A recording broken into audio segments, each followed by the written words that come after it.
Dongsu stood in the massive council chamber and felt like an ant among giants. The room stretched so high above him that he could barely see the ceiling. Thousands of alien beings filled the curved seats that rose in circles around the center floor. Some looked like giant insects with too many legs. Others were blob-like creatures that changed colors as they spoke. A few resembled walking trees with eyes scattered across their bark-like skin. The noise was incredible. Clicks, buzzes, roars, and sounds that human ears were never meant to hear filled the air. Universal translators worked overtime to turn the chaos into something Dongsu could understand. He had been Earth's ambassador to this Galactic Sovereignty Council for 10 years. In all that time, he had never felt welcome here. Silence. The voice boomed from the center of the chamber. Council Speaker Vorthak raised his forearms high above his purple-scaled head. The creature stood 12 feet tall and had teeth like broken glass. We will now deliver our final judgment on the human problem. Dongsu felt his jaw tighten. The human problem. That was what they called his entire species. Not the human question or the human situation. The human problem. Like they were some kind of disease that needed to be cured. Beside him, Hyejin kept her face blank. She was the best military officer Earth had ever sent to space. Her uniform was perfect, her posture straight, and her eyes cold as ice. She had seen combat on 6 different worlds. Nothing these aliens could say would make her flinch. Behind them sat Minho, head of human intelligence. He looked like a simple office worker in his plain gray suit. The aliens always ignored him. That was their first mistake. Minho knew more about galactic politics than most council members knew about their own governments. For 50 years, Vorthak continued, humanity has been a source of chaos in our peaceful galaxy. Your species is violent, unpredictable, and refuses to follow proper protocols. You start fights where there should be diplomacy. You question decisions that have kept peace for thousands of years. The alien crowd made sounds of agreement. Some stamped their feet. Others flashed angry colors.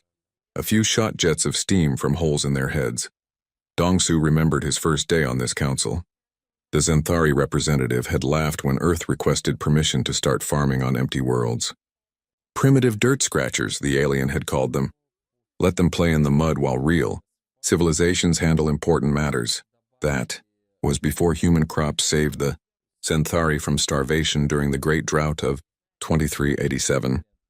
Your species has proven it cannot be trusted with advanced technology, Vorthak went on. You take our gifts and twist them into weapons. You turn our tools of peace into instruments of war. Hyejin almost smiled at that one. The humans had indeed modified alien technology. They had taken the Council's peaceful mining lasers and turned them into the most effective defense systems in the galaxy. When pirates attacked trade routes, it was human-modified weapons that drove them away. Therefore, Vorthak announced, the Council has decided on the following terms. Humanity will surrender 60% of all colonial worlds to Council management. All human military forces will be disbanded and replaced with Council peacekeepers. All human research will be supervised by Council scientists. The chamber erupted in celebration. Aliens cheered in dozens of different ways. Some sang, others danced. A few shot colorful liquids into the air. Furthermore, Vorthak continued when the noise died down, all humans will undergo mandatory genetic modification to reduce aggressive tendencies. And finally, humanity will have permanent observer status in this council. You may watch our proceedings, but you will never again have voting rights. Dongsu felt something cold settle in his stomach. They wanted to change human DNA. They wanted to make humans into something else, something quiet and obedient and safe. He looked at Hyejin. Her face was still blank, but her hand had moved slightly closer to the emergency communicator on her belt. That device could send a signal to every human ship and colony in the galaxy in less than 3 seconds. Minho was typing something into his datapad. To the aliens, it looked like he was taking notes. In reality, he was sending coded messages through quantum channels that the Council could not detect. Those messages had been prepared months ago, waiting for exactly this moment. We understand, Dongsu said simply. The words carried clearly through the vast chamber. His voice was calm and steady. He did not shout or argue or plead. He just accepted their judgment like a man accepting a weather report. Vorthak seemed pleased. Excellent. We expected more resistance from your species. Perhaps humans can learn wisdom after all. We have learned many things, Dongsu replied. When do you want us to begin? Immediately, Vorthak said. Council ships are already moving toward your colonies. Your military commanders will surrender their weapons within 48 hours. Genetic modification will begin with your leadership class. Dongsu nodded. Very well. We will need time to send messages to our people. To explain what must be done. Of course, Vorthak agreed. But do not take too long. The Council's patience has limits. We understand, Dongsu said again. Behind him, Minho finished typing. The messages were sent. All across the galaxy, humans were receiving new orders. Not orders to surrender, but orders to implement a plan that had been in preparation for 5 years. The Council called it the human problem. Humanity called it the exit strategy. Hyejin's hand touched her communicator. A single pulse of light flashed, too quick for alien eyes to notice. That pulse contained everything.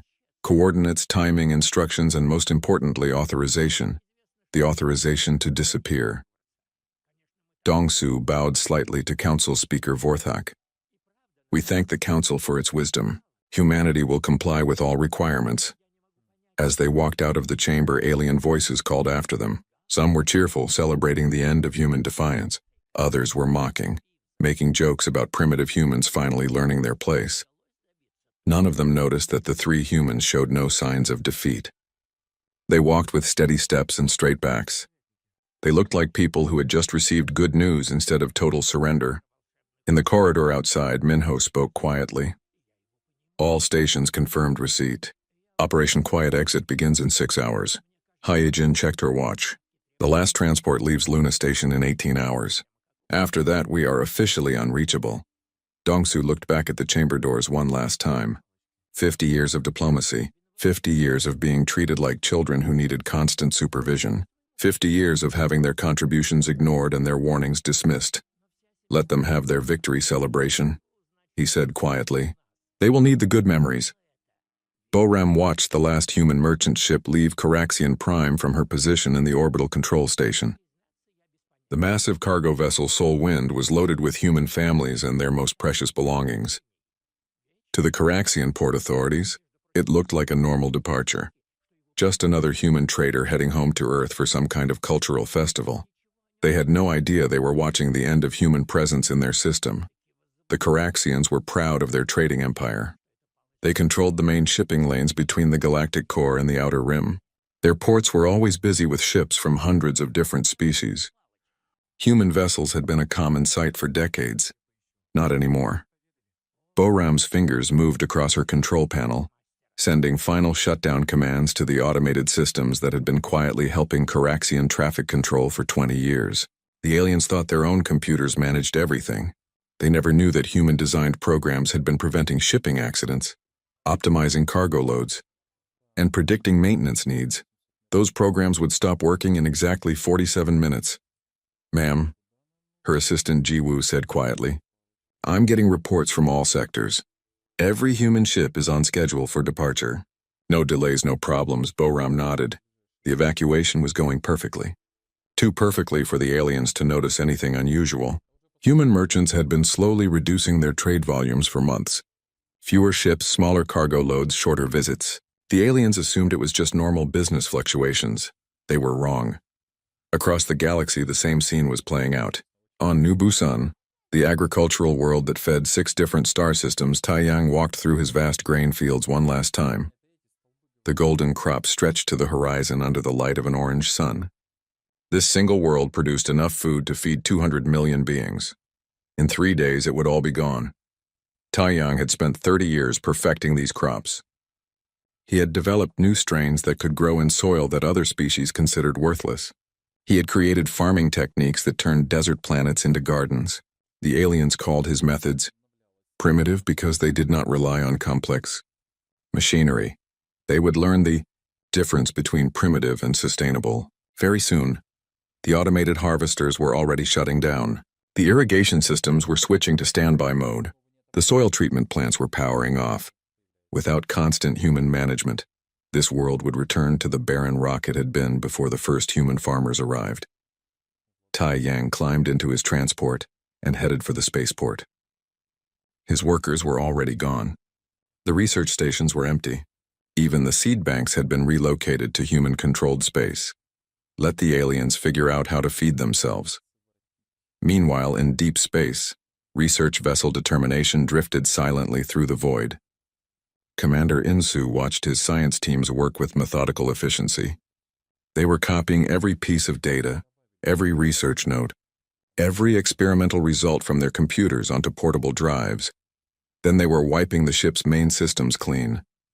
"Sir," reported Dr. Ari, his chief scientist, "we have successfully transferred all medical research data.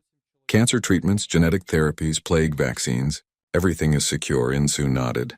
The Determination had been working on cures for 17 different diseases that affected various alien species. Their research had saved millions of lives over the years. The aliens had always assumed they could simply demand copies of human medical advances whenever they needed them. That assumption was about to prove very expensive. "What about the Xerian research?" Insu asked. "Completely transferred," Ari replied. "All samples, all test results, all theoretical models. The aliens will find nothing but empty files." The Xerion plague was spreading slowly through the outer rim systems. It was not immediately fatal, but it caused severe brain damage in most alien species. Human researchers had been working on a vaccine for 2 years. They were very close to a breakthrough. Now that research would continue in human space, far from alien interference. "Complete the wipe," Insu ordered. "Then set course for the rendezvous point."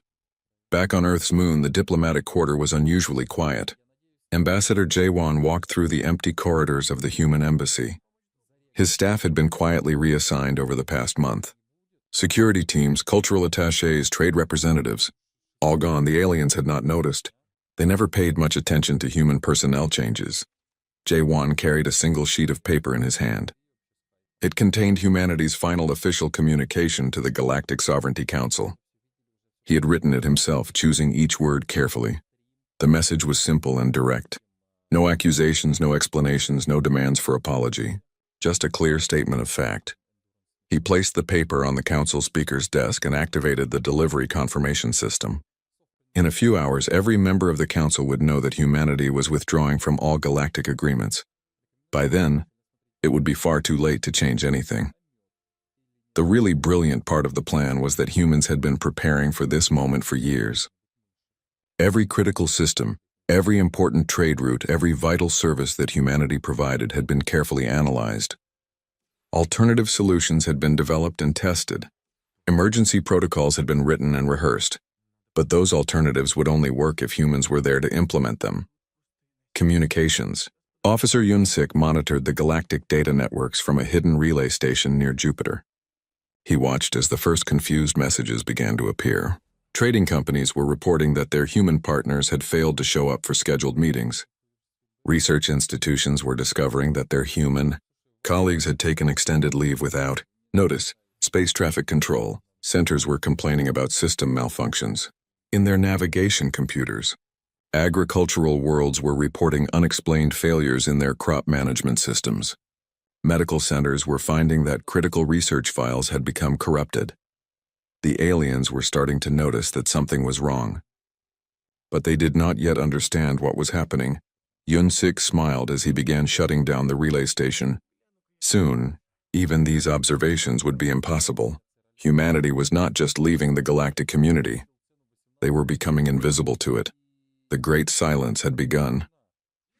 In the council chambers, Speaker Vorthak was reviewing reports from across the galaxy. Minor problems, nothing serious. Some disruptions in trade schedules. A few technical glitches in various systems. The sort of small issues that happened every day in a galaxy-spanning civilization. He dismissed the reports without concern. After all, humans were primitive and unreliable. It made perfect sense that human-run systems would malfunction when the humans were busy surrendering their independence. The Council had won a great victory. The human problem was finally solved. Vorthak had no idea that the real problem was just beginning. 6 months had passed since the humans disappeared, and Yunhee sat in her hidden observation post watching the galaxy fall apart. The small station was built inside a dead asteroid at the edge of Zenthari space. Her sensors could monitor communication networks across 12 star systems without being detected. What she was seeing made her almost feel sorry for the aliens. Almost. The Zenthari Empire was in chaos. Their perfect, efficient civilization was starving. Yun-hee watched emergency broadcasts from their capital world as government officials tried to explain why their food production had dropped by 60%, technical difficulties with our agricultural systems, and the Zenthari Minister of Agriculture announced. His blue skin had turned pale with stress. Our scientists are working around the clock to resolve these temporary issues. Yun-hee knew better. She had been part of the team that developed the soil enhancement techniques the Zenthari used. The process looked simple from the outside. You added certain chemicals to dead soil, waited 3 months, and suddenly you could grow anything. What the Zenthari did not understand was that the process required constant adjustment. Soil conditions changed with weather, seasons, and crop rotations. The enhancement chemicals had to be modified for each situation. It required experience, intuition, and a deep understanding of how plants actually grew. The Zenthari had always dismissed human farming as primitive dirt scratching. They preferred to think their advanced science had solved the food problem completely.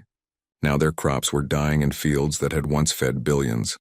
Similar disasters were happening across the galaxy. Wu Jin, monitoring intelligence reports from deep space, documented each crisis as it developed. The Caraxian trade empire was collapsing as their shipping routes became war zones. For 30 years, human patrol ships had quietly maintained security in 17 key sectors. They were small, fast vessels that could respond quickly to pirate attacks or smuggling operations. The Caraxians had barely noticed them. Human ships were not impressive to look at. No fancy weapons, no intimidating size, no alien technology, but they had been effective. Now those patrol routes were undefended. Pirates had moved in within weeks. Merchant ships were being captured or destroyed. Trade routes that had been safe for decades were now too dangerous to use. The Caraxians were trying to replace human patrols with their own security forces. It was not going well. Their ships were big and slow. They relied on overwhelming firepower instead of quick response. By the time a Caraxian patrol ship arrived at a distress call, the pirates were long gone. Wu Jin shook his head as he read the latest report. 3 more merchant convoys attacked this week. The Caraxians were losing money, so fast that several major trading companies had declared bankruptcy. But the real disasters were yet to come. So Young monitored the galactic medical networks from a research station hidden in the asteroid belt. She had been tracking the spread of the Zerian plague for 6 months. The numbers were getting worse every day. The plague was not immediately fatal. It started with headaches and confusion. Then victims began losing memories. In the final stages, they could no longer recognize family members or perform simple tasks. Most alien species died within 2 years of infection. Humans were naturally immune to the plague. Something about human brain chemistry made the virus ineffective. Human researchers had been working on a vaccine that would protect other species. They had been very close to success when the evacuation began. Now the plague was spreading unchecked. 14 star systems were under quarantine. The death toll was approaching 10 million beings and rising fast. So Young had the complete research data on secure drives in her station. She could have developed a working vaccine in a matter of weeks. But her orders were clear. No contact with alien governments. No assistance of any kind. The galaxy had made its choice. Now it could live with the consequences. The political situation was getting worse as fast as the practical problems. Changsu monitored diplomatic communications from his listening post near Proxima Centauri. Alliance after alliance was falling apart as species blamed each other for the growing crisis. The Vegan Confederacy accused the Zenthari of hoarding food supplies. The Zenthari claimed that Caraxian trade disruptions were causing artificial shortages. The Caraxians insisted that everyone else was overreacting to minor technical problems. Minor technical problems. Changsu almost laughed at that phrase. The galaxy was experiencing complete systemic failure, and the aliens were calling it minor technical problems. 3 separate wars had broken out over resource disputes. The Malthusian Collective was fighting the hegemony of rings over mining rights to asteroid fields that had been peacefully shared for centuries. Both sides claimed the other had violated treaty obligations. What they did not know was that humans had been quietly mediating their resource disputes for 20 years. Human negotiators had prevented dozens of conflicts by finding creative solutions that let both sides feel like winners. Without human mediation, the aliens were discovering that they had no idea how to resolve disputes peacefully. The council was calling emergency sessions every day. Changsu listened to their frantic debates with grim satisfaction. They were finally beginning to understand how much they had depended on human contributions. "We must contact Earth immediately," Council Speaker Vorthak declared during one session. "These problems require human expertise to resolve." "The humans have refused all communication attempts," replied the Zenthari representative. "Our messages to Earth are not being answered." "Then we must send ships to force a response," Vorthak insisted. Changsu knew that plan would fail. Human space was now completely empty. Every colony had been evacuated. Every research station had been abandoned. Every military base had been dismantled and moved. The aliens would find nothing but empty worlds and cold machines. Meanwhile, humanity was building something new. Kyungmin supervised construction of the generation ships from a mobile command center in the space between galaxies. Massive vessels capable of carrying millions of humans across the void to new homes far from alien interference. The ships were based on human engineering principles. Simple, reliable, easy to maintain. They did not rely on alien technology or galactic infrastructure. They could travel for centuries without outside support. Each ship was a complete society. Farms, factories, schools, hospitals, research labs. Everything humanity needed to start over in a new galaxy where they could develop without alien interference. The construction was proceeding ahead of schedule. Human engineers worked with the focus and determination of people who knew they were building humanity's future. Na Young, chief of ship operations, reported that the first vessels would be ready for launch within 2 years. The entire human population could be evacuated to Andromeda within a decade. By then, the Milky Way would belong entirely to the aliens. They could have their perfect galaxy without human interference. They could solve their own problems using their own superior methods. Or they could watch their civilization collapse into chaos and barbarism. Either way, it would be their choice to make. Back in the council chambers, Speaker Vorthak was reading reports that made his scaled skin turn dark with worry. Food shortages, trade wars, plague outbreaks, system failures, and diplomatic breakdown. 50 years ago, none of these problems had existed. The galaxy had been peaceful and prosperous. Different species had cooperated successfully. Technology had advanced steadily. Everyone had been happy. The only difference between then and now was the presence of humans in galactic society. Vorthak was beginning to suspect that removing the human problem might have created much bigger problems in its place. 2 years had passed since the humans vanished, and Kyung-ho watched the galaxy burn from his reconnaissance ship Silent Observer. The vessel hung in the dark space between star systems, its sensors recording the collapse of a civilization that had once seemed unshakable. The ship was completely invisible to alien detection. Human stealth technology had always been generations ahead of anything the galaxy used. The aliens had never bothered to study human innovations. They assumed their own methods were superior. Now their ignorance was costing them everything. Yoon-ji, his intelligence officer, handed him the latest reports. "Food riots on 17 core worlds," she said quietly. "The Zenthari government has declared martial law. Their agricultural minister was executed yesterday for failing to solve the crop failures." Kyung-ho nodded. The Zenthari had finally realized that their farming problems were not caused by equipment failures. Their soil was dying. Without human enhancement techniques, the Earth could no longer support the massive populations that depended on it.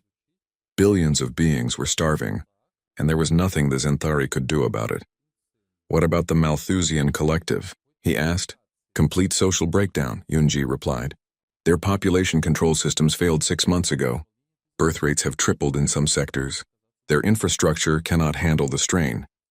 The Malthusian collective had built their entire civilization around careful population management. Every family was allowed exactly the number of children that could be supported by available resources. The system had worked perfectly for centuries. What the collective did not know was that their population models were based on human psychological research. Human scientists had studied social behavior patterns and developed algorithms that could predict how different policies would affect birth rates. Without human expertise to maintain and update the models, the system had collapsed completely. The collective was now facing the worst population crisis in their history. Seok-min, the ship's technology specialist, was analyzing data from across the galaxy. What he found was almost too incredible to believe. "Sir," he said, I think you need to see this. We have been monitoring alien research efforts for the past year. The technological regression is accelerating. Kyung-ho studied the charts Seokmin had prepared. Research and development across the galaxy had not just slowed down. It had practically stopped. How is this possible? He asked. Competition, Seokmin explained.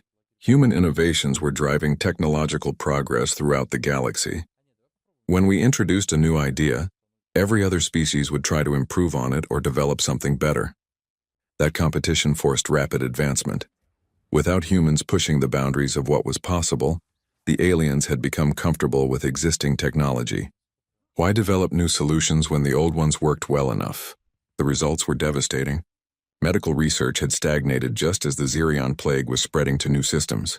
Weapons technology had stopped advancing just as wars were breaking out over scarce resources. Transportation systems were failing, just as populations needed to evacuate dying worlds. The aliens were discovering that their superior civilization had been quietly dependent on human innovation for decades. Meanwhile, Na-young supervised the construction of humanity's greatest achievement. The generation ships were nearly complete, massive vessels that could carry entire populations across the void between galaxies. Each ship was a masterpiece of human engineering, simple, reliable, and completely independent. The lead ship, New Earth, was large enough to house 10 million people. It had farms that could feed the population indefinitely, factories that could build anything needed for survival, schools that could educate children born during the long journey to Andromeda. Most importantly, it had research labs where human scientists could continue their work without alien interference. How long until we can begin loading passengers? Na-young asked her construction chief. 6 months, he replied. The agricultural sections are already operational. Life support systems are running at full capacity. We could start moving people aboard next week if necessary. Na-young nodded. The evacuation timeline was flexible. If the galaxy became too dangerous, humanity could accelerate their departure. If conditions remained stable, they could take more time to prepare. Either way, they would be ready. Back in the galaxy, desperate aliens were trying everything they could think of to contact humanity. Hyunwoo monitored their communication attempts from a hidden listening post in the Kuiper Belt. The messages were becoming increasingly frantic. Offers of territory, technology, tribute, anything that might convince humans to return. Some species were offering to make humans equal partners in galactic government.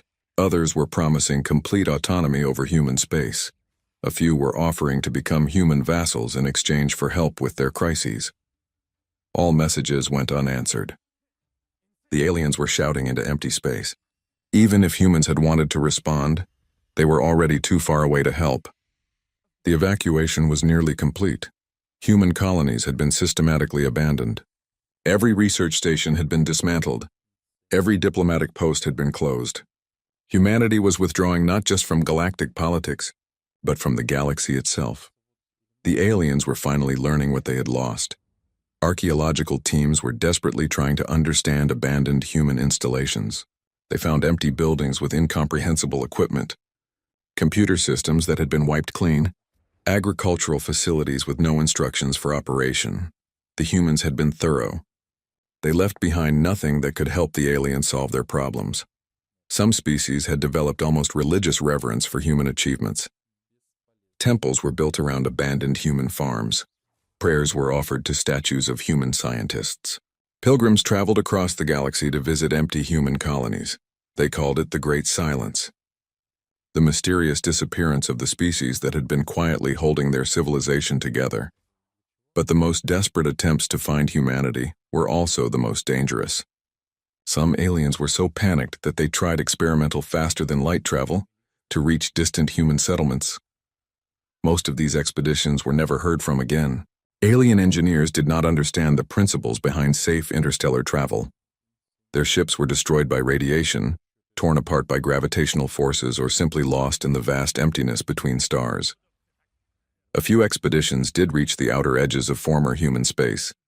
They found dead worlds with no signs of life, abandoned cities where the wind blew through empty streets, spaceports with no ships, factories with no workers, schools with no children. Humanity had vanished as completely as if they had never existed. The Council held its final emergency session in the 3rd year after the human departure. Speaker Vorthak looked around the nearly empty chamber. Many species could no longer afford to send representatives. Others had withdrawn from galactic politics entirely to focus on survival. "We must face the truth," Vorthak announced to the few remaining delegates. "Without human participation, our civilization is collapsing. We need their expertise, their innovation, their mediation skills. Then we must find them," declared the Zenthari representative. "Send search fleets to every system. Explore every planet. They cannot have simply disappeared." "They can and they have," replied the Coraxian delegate. "Our best scouts have found nothing. No ships, no colonies, no signals. The humans are gone. Then we must learn to survive without them," Vorthak said. But everyone in the chamber knew it was already too late. The damage was too extensive. The problems were too complex. The aliens had never developed the skills they needed to maintain their own civilization. They had relied on humans for everything, and now humans were gone forever. In the dark space between galaxies, Kyung-ho watched the last human transport ships join the generation fleet. Millions of humans were beginning their journey to a new galaxy where they could build a new civilization. A civilization that would never again depend on the approval of aliens who could not appreciate what they had. 5 years had passed since humanity walked away in silence, and Changmin stood on the observation deck of the new Earth, watching the last stars of the Milky Way fade behind them. The massive generation ship was leading a fleet of 300 vessels toward Andromeda, carrying the entire human race to a new beginning. Behind them, the galaxy was dying. Sun-Hee entered the observation deck with her final intelligence report. As head of long-range monitoring, she had been tracking the collapse of galactic civilization since their departure. What she had documented was the complete breakdown of a society that had existed for thousands of years. "The Galactic Sovereignty Council officially dissolved yesterday," she reported. Speaker Vorthak was the last remaining member. He transmitted a final message before shutting down the communication networks. Changmin took the datapad and read the message. It was short and bitter. "Let this stand as a warning to any species that might discover this record. Never drive away those who hold your world together, no matter how much you despise them." Too late for wisdom, Changmin thought. The galaxy had made its choice when it decided humans were a problem to be solved, rather than partners to be valued. "What about the individual species?" he asked. Sun-Hee activated a holographic display showing the current state of galactic civilization. Red zones marked areas of complete collapse. Yellow indicated severe crisis. There were no green zones anymore. "The Zenthari Empire fragmented into 12 separate states," she explained. "They're fighting civil wars over the remaining food supplies. Population has dropped by 40%. Most of their industrial worlds are abandoned." The Zenthari had been so proud of their efficient civilization, they had mocked human farming methods as primitive and wasteful. Now their perfect agricultural systems lay dead while billions starved. "The Coraxian trade networks collapsed completely," Sun-Hee continued. "Without secure shipping lanes, interstellar commerce became impossible. Their economy reverted to local subsistence. Most systems have cut off contact with the outside galaxy. The Coraxians had controlled galactic trade for centuries. They had dismissed human security patrols as unnecessary and ineffective. Now their merchant fleets were wreckage drifting in space, destroyed by pirates who no longer feared retaliation. 43 species are facing extinction-level crises," Sun-Hee concluded. "Population collapse, resource depletion, technological failure, social breakdown. Some worlds have reverted to pre-industrial conditions." Changmin studied the data with grim satisfaction. He felt no pity for the aliens. They had brought this catastrophe on themselves through pure arrogance. Junho, the fleet's communication specialist, had been monitoring the desperate messages still being transmitted across the dying galaxy. Most were distress calls that no one could answer. But some revealed how completely the aliens now understood their mistake. "Listen to this," he said, playing a recording from the former Vegan Confederacy. "Great fathers, forgive us. We cast out the bridge builders and kept only the bridge destroyers. We scorned the healers and praised the disease spreaders. In our pride, we threw away salvation itself." The message was part of a new religion that had developed among several species. They called humans the Lost Guardians, and blamed their own sins for driving humanity away. Temples were built around abandoned human facilities. Holy books were written describing human achievements in mythological terms. "They're treating us like gods now," Junho observed. They treated us like dirt when we were here to help them, Changmin replied. Religious worship is easier than acknowledging their own failures. Dr. Mi Young, the fleet's chief scientist, had been analyzing the archaeological reports from teams trying to reverse engineer human technology. The results were pathetically inadequate. They've been studying the farming equipment we left behind on New Busan, she reported. After 5 years of research, they still cannot figure out how the soil enhancement process works. They can identify the chemicals we used, but they don't understand the timing, proportions, or application methods. The aliens had always assumed that human science was simple because humans explained it in simple terms. They never realized that making complex processes look easy required deep understanding of fundamental principles. What about medical research? Changmin asked. Complete failure, Mi Young replied. The Zarian plague has now spread to 67 systems. Death toll exceeds 50 million. They found our abandoned research facilities, but all the data was encrypted with keys they cannot break. Even if the aliens could access human medical research, they would not be able to understand it. Human medicine was based on treating the whole patient, not just the disease. Alien doctors had always dismissed this approach as unscientific, superstition. Now they were learning the difference between treating symptoms and curing illness. Commander Hyunsu was in charge of long-range sensors for the fleet. His equipment could still detect signals from the Milky Way, despite the enormous distance. What those sensors revealed was the final collapse of interstellar travel. Warp drive failures are becoming epidemic, he reported. 17 major shipping routes have been abandoned due to space-time instability. Several systems are now completely isolated. The aliens had never understood that their faster-than-light travel technology required constant maintenance and calibration. Human engineers had been quietly fixing problems and preventing disasters for decades. Without that expertise, the galaxy's transportation network was falling apart. Ships were being destroyed by warp field collapses. Space lanes were becoming too dangerous to use. Entire star systems were being cut off from galactic civilization. In their desperation, some species had attempted to develop new travel technologies. Most of these experiments ended in disaster. Entire research stations had been destroyed by uncontrolled energy releases or dimensional rifts. The galaxy was not just collapsing politically and economically. It was becoming physically impossible to maintain as a unified civilization. Back on the new Earth, the elderly ambassador Dong-Su was writing humanity's final message to the galaxy. At 93 years old, he was one of the few humans who remembered the early days of galactic contact. He had spent his entire career trying to build bridges between species. Now, he was composing humanity's epitaph for a civilization that had rejected their help. To any species that might find this message in the distant future, he dictated to his recording device. We were called the human problem. We were said to be violent, unpredictable, and disruptive. Perhaps that was true. But we were also the ones who kept your galaxy functioning. He paused, thinking about all the years of insults and dismissals. All the times human contributions had been ignored or minimized. All the warnings that had gone unheeded. We grew your food, protected your trade routes, cured your diseases, mediated your disputes, and drove your technological advancement. We did these things not because we were asked, but because we saw problems that needed solving.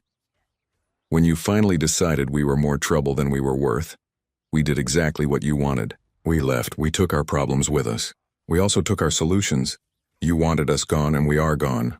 What you do with what remains is your responsibility now. We will not be returning to help you clean up the mess. Dong-Su ended the recording and scheduled it for transmission on all frequencies. In a few hours, every surviving communication system in the galaxy would receive humanity's final words. Then the message would fade into static as the human fleet moved beyond transmission range.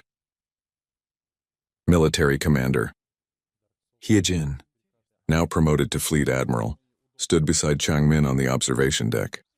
She had been at Dong-Su's side when the Council delivered its ultimatum 5 years ago. Now she was helping to lead humanity to a new galaxy, where they could build a civilization free from alien interference. Any regrets? She asked. Changmin considered the question. Behind them, billions of beings were dying in wars, plagues, and famines that could have been prevented. Entire species were facing extinction. A galactic civilization was collapsing into barbarism and chaos. Humanity could have prevented it all. They had the knowledge, the technology, and the experience to solve every crisis the galaxy was facing. But they had been told they were not wanted. No regrets, Changmin said finally. We offered partnership and they demanded submission. We shared our gifts and they called us primitive. We tried to help and they called us problems. He looked ahead toward the distant glow of Andromeda, where humanity would build something new, something better, something that would never depend on the approval of those who could not appreciate what they had. They got exactly what they asked for, he concluded, a galaxy without humans. Behind them, the Milky Way continued its slow spiral into darkness. The aliens had learned too late that sometimes the quiet ones holding everything together are the ones you should never take for granted. In the end, humanity did not conquer the galaxy or destroy their enemies. They simply walked away, leaving the Council to face the consequences of their arrogance in the growing darkness of a civilization that had forgotten how to survive without the species they had scorned. The last human transmission reached galactic space as the fleet disappeared into the void. You wanted us gone. We're gone. What you do with what remains is your responsibility now.